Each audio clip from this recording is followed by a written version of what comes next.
Assalamualaikum warahmatullahi wabarakatuh. Jadi di sini kami akan menjelaskan perkembangan etika profesi dalam pekerjaan pengacara sebagai konsultan hukum. Sebelum itu, izinkan saya dan kelompok saya memperkenalkan diri. Yang pertama ada Billy Desta Diwantara, Imelda Riani, Marcelius Paramotan, Muhammad Raihan Rizky, dan Rose Hediani. Imelda Riani akan menjelaskan apa itu etika profesi. Etika berasal dari bahasa Yunani, artinya etos, yang berarti kebiasaan, adat istiadat, dan karakter seseorang. Kemudian, kata etika ini dikembangkan menjadi konsep yang menggambarkan nilai-nilai atau prinsip-prinsip moral yang mengatur perilaku manusia. Sementara itu, profesi berasal dari bahasa Latin yang artinya profesia, yang berarti mencakup suatu pekerjaan atau bidang yang memerlukan keahlian khusus, komitmen, dan tanggung jawab tertentu. Jadi, etika profesi adalah aturan atau prinsip yang mengatur seseorang dan menjalankan tanggung jawab profesionalnya berlandaskan pada nilai-nilai dan tanggung jawab komitmen dalam pekerjaan tersebut. Nah, lalu yang kedua ada pengacara. Pengacara adalah seseorang yang memiliki keahlian dan wewenang di bidang hukum untuk memberikan bantuan nasihat kepada kliennya dalam proses hukum, mau di dalam persidangan ataupun luar persidangan. Pengacara ini menyusun dokumen hukum serta mendampingi klien dalam berbagai tahap persidangan. Di Indonesia, pengacara juga disebut sebagai advokat, dan mereka harus memenuhi persyaratan seperti pendidikan hukum, lisensi dari organisasi profesi hukum sebelum dapat berpraktik dalam bidang hukum. Profesi pengacara memegang prinsip etika profesi yang ketat untuk menjalankan kejujuran, kerahasiaan, dan keadilan menjalankan tugasnya. Perkenalkan, nama saya Muhammad Raihan Rizky Dayat dari kelas F dan dari matkul Hubungan Masyarakat. Di sini saya akan membacakan bagian saya dalam pembagian materi tentang humas, yaitu prinsip etika profesi dalam profesi pengacara. Ada beberapa bagian, yaitu 1. Kerahasiaan klien. Di sini pengacara wajib menjaga kerahasiaan semua informasi yang diperoleh dari klien mereka, kecuali jika ada persetujuan dari klien untuk mengungkapkan informasi tersebut atau jika diwajibkan oleh hukum.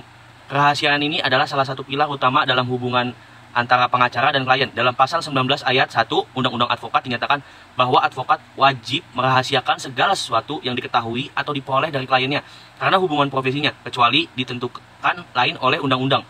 Bahkan seorang pengacara harus tetap merahasiakan apa saja yang diberitahu oleh klien setelah berakhirnya hubungan klien dengan advokat itu. Dan itu tertera dalam pasal 4 huruf H KEAI atau Kode Etik Advokat Indonesia. Yang kedua adalah integritas dan kejujuran. Pengacara harus bertindak dengan integritas dan kejujuran dalam semua interaksi mereka, baik dengan klien, pengadilan, maupun pihak ketiga. Hubungan yang paling mendasar dalam hubungan advokat-klien adalah saling percaya, reciprocal trust. Dalam hubungan tersebut, klien percaya bahwa advokat menangani dan melindungi kepentingannya, yaitu klien itu sendiri, dengan profesional dan penuh keahlian. Memberikan nasihat-nasihat yang benar, serta tidak akan melakukan hal-hal yang akan merugikan kepentingan tersebut. Yang ketiga mungkin adalah kemandirian dan kebebasan berpendapat. Advokat bebas berpendapat atau membuat pernyataan dalam membela perkara yang menjadi tanggung jawabnya. Di sini ada pasal 14 dan 15 KAI, yaitu Kode Etik Advokat Indonesia. Dan kewajiban kepada pengadilan dan masyarakat. Pengacara harus menjalankan tugas mereka dengan rasa hormat dan kewajiban kepada pengadilan, memastikan proses hukum berjalan secara adil, teratur, dan juga teratur. Mereka juga memiliki tanggung jawab untuk berkontribusi pada masyarakat, termasuk memberikan layanan hukum pro bono atau tanpa biaya kepada yang membutuhkan. Di sini juga tertera di pasal 22 Kode Etik Advokat Indonesia. Di sini adalah penghargaan terhadap profesi. Pengacara harus bertindak dengan cara yang meningkatkan reputasi dan integritas profesi hukum. Mereka harus menghindari tindakan yang dapat merusak citra pengacara atau menurunkan kepercayaan masyarakat terhadap profesi ini. Advokat dilarang berperilaku buruk dan melanggar kode etik dan sumpah advokat pada pasal 6 Kode Etik Advokat Indonesia. Yang keenam ada tanggung jawab sosial. Pengacara harus menyadari tanggung jawab sosial mereka dan berkontribusi pada masyarakat dengan cara yang positif. Mereka harus terlibat dalam kegiatan yang mendukung kesejahteraan masyarakat dan memperjuangkan keadilan sosial. Dan di sini adalah terakhir dari saya, menjaga etika profesi tidak hanya penting untuk kesejahteraan klien dan sistem peradilan, tetapi juga untuk menjaga kepercayaan publik terhadap profesi hukum. Advokat yang hebat bukanlah advokat yang selalu menang perkaranya, bukan yang banyak kliennya, bukan juga yang banyak hartanya. Akan tetapi advokat hebat adalah ada dalam nilai pasal 2 Kode Etik Advokat Indonesia. Apa itu? yang dinilai pasal 2, yaitu advokat yang bertakwa kepada Tuhan Yang Maha Esa, bersikap kesatria, jujur dalam mempertahankan keadilan dan kebenaran yang dilandasi moral yang tinggi, luhur dan mulia, dan yang dalam melaksanakan tugasnya menjunjung tinggi hukum, Undang-Undang Dasar Republik Indonesia, Kode Etik Advokat, serta sumpah profesinya. Itu dari saya, terima kasih. Wassalamualaikum warahmatullahi wabarakatuh. Perkenalkan, nama saya Marcelius Paramaton Centuri dengan NPM 241063 Perkembangan etika profesi pengacara di Indonesia sangat penting untuk menjaga integritas dan profesionalisme dalam praktik hukum. Berikut adalah beberapa aspek kunci dari etika profesi pengacara. Yang pertama itu adalah kode etik. Pengacara diharuskan mematuhi kode etik yang ditetapkan oleh organisasi profesi, seperti PRADI dan KAI. Kode ini mencakup prinsip moral, tanggung jawab, dan kewajiban menjaga kerahasiaan klien. Kedua, kerahasiaan. Pengacara wajib menjaga kerahasiaan informasi yang diperoleh dari klien, sesuai dengan Undang-Undang Nomor 18 Tahun 2003 tentang advokat. Pelanggaran terhadap kewajiban ini dapat mengakibatkan sanksi disiplin. 3. Kepercayaan klien. Hubungan antara pengacara dan klien didasarkan pada saling percaya, di mana pengacara harus memberikan nasihat yang benar dan melindungi kepentingan klien. 4. Pelanggaran etika. Tindakan seperti penipuan atau penyalahgunaan kepercayaan dapat berujung pada sanksi, termasuk pemberhentian dari profesi.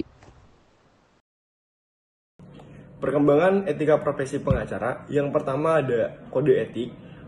Pengacara diharuskan mematuhi kode etik yang sudah ditetapkan oleh organisasi profesi seperti PRADI dan KAI. Kode ini mencakup prinsip moral, tanggung jawab, dan kewajiban menjaga kerahasiaan klien. Yang kedua, kerahasiaan. Pengacara wajib menjaga kerahasiaan informasi yang diperoleh dari klien sesuai dengan Undang-Undang Nomor 18 2003 tentang advokat. Pelanggaran terhadap kewajiban ini dapat mengakibatkan sanksi disiplin atau pemberhentian dari profesi pengacara. Yang ketiga yaitu pelanggaran etika. Tindakan seperti ini atau penipuan atau penyalahgunaan kepercayaan dapat berujung pada sanksi pemberhentian dari profesi pengacara. Jadi itu yang tadi saya sampaikan adalah perkembangan dari etika profesi pengacara. Assalamualaikum warahmatullahi wabarakatuh. Salam, Om Swastiastu, Namo Buddhaya, salam kebajikan dan salam sejahtera bagi kita semua. Perkenalkan, saya Rose Hidiani dengan NPM 241063101070. Di sini saya akan menjelaskan dampak pelanggaran etika profesi atau kode etik pada profesi advokat. Pada Undang-Undang Nomor 18 Tahun 2003 tentang advokat, yaitu advokat adalah orang yang berprofesi memberi jasa hukum baik di dalam maupun di luar pengadilan yang memenuhi persyaratan berdasarkan ketentuan undang-undang. Apabila seorang advokat melanggar etika profesi atau kode etik profesi akan dikenakan sanksi yang terdapat pada Undang-Undang Nomor 18 Tahun 2003 tentang advokat. Pasal 6 huruf A.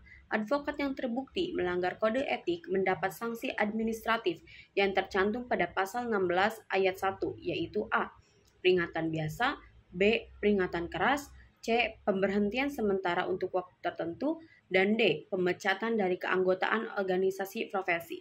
Ancaman sanksi bagi advokat yang melakukan perbuatan melanggar hukum pada klien terdapat dua jenis, yaitu sanksi yang bersifat administratif dan sanksi dalam bentuk tanggung jawab mengganti kerugian yang diderita akibat perbuatan melanggar hukum pada pasal 1365 KUH Perdata oleh klien baik secara material maupun imaterial, yaitu ganti rugi yang berupa ganti rugi nominal, ganti rugi kompensasi, atau ganti rugi penghukuman.